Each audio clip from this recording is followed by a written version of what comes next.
America అధ్యక్షుడు Donald Trump టారిఫ్ల పేరుతో ప్రపంచ దేశాలను భయభ్రాంతులకు గురి చేస్తున్నారు. ఇందులో భాగంగానే రష్యా చమురును కొనుగోలు చేస్తుందన్న కారణంతో భారత్పై ఏకంగా 50% సుంకాలు విధించారు. రష్యాతో చమురు ఒప్పందాలు క్యాన్సిల్ చేసుకోకపోతే పరిస్థితి మరింత దారుణంగా ఉంటుందని హెచ్చరిస్తున్నారు. ఈ క్రమంలోనే భారత ప్రధాని నరేంద్ర మోదీ పరోక్షంగా స్పందించారు. రైతుల ప్రయోజనాలపై ఎన్నటికీ రాజీ పడే ప్రసక్తే లేదంటూ అమెరికాను ఉద్దేశిస్తూ గట్టిగా బదులిచ్చారు.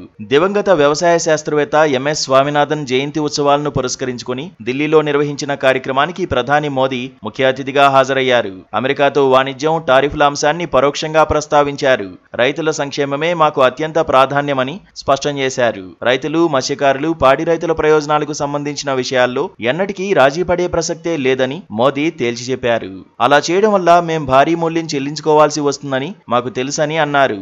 రైతుల ప్రయోజనాలను కాపాడడం కోసం వ్యక్తిగతంగా ఎంత చెల్లించేందుకైనా నేను సిద్ధమేనని, భారత్ సిద్ధమేనని ప్రధాని స్పష్టం చేశారు. అయితే భారత్పై ఇప్పటికే 25% సుంకాలు విధించిన ట్రంప్ తాజాగా దాన్ని 50% పెంచారు. అంతకుముందు ప్రకటించిన 25% సుంకాలు గురువారం నుంచి అమల్లోకి రాగా కొత్తగా విధించిన అదనపు 25% సుంకాలను ఈ నెల 27 నుంచి అమలు చేస్తామని ట్రంప్ ప్రకటించారు.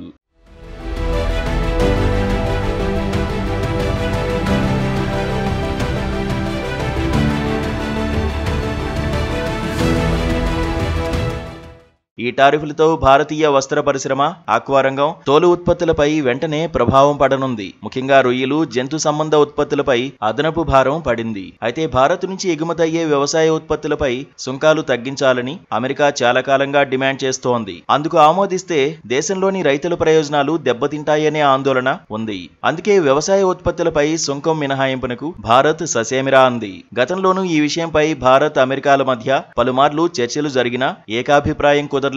మరోవైపు రష్యా నుంచి భారత్ చమురు కొనుగోలును కూడా అమెరికా తీవ్రంగా వ్యతిరేకిస్తోంది. ఈ క్రమంలోనే భారత్పై సుంకాలను 50% పెంచుతూ అమెరికా అధ్యక్షుడు ట్రంప్ నిర్ణయం తీసుకున్నారు. మరోవైపు ఉక్రెయిన్తో యుద్ధం విరమించే ఒప్పందం విషయంలో రష్యా, అమెరికాల మధ్య తాజాగా చర్చలు జరుగుతున్నాయి. ఈ పరిణామాలపై ట్రంప్ స్పందిస్తూ యుద్ధం ముగింపు దిశగా చర్చల్లో కీలక పురోగతి లభించిందన్నారు. ఇందుకు భారత్పై అదనపు సుంకాలు కూడా ఓ కారణం కావచ్చని అభిప్రాయపడ్డారు. అంతేకాకుండా కాల్పుల విరమణకు రష్యా అంగీకరిస్తే భారత్పై సుంకాలు తగ్గే అవకాశం ఉండొచ్చని సూచనప్రాయంగా వెల్లడించారు.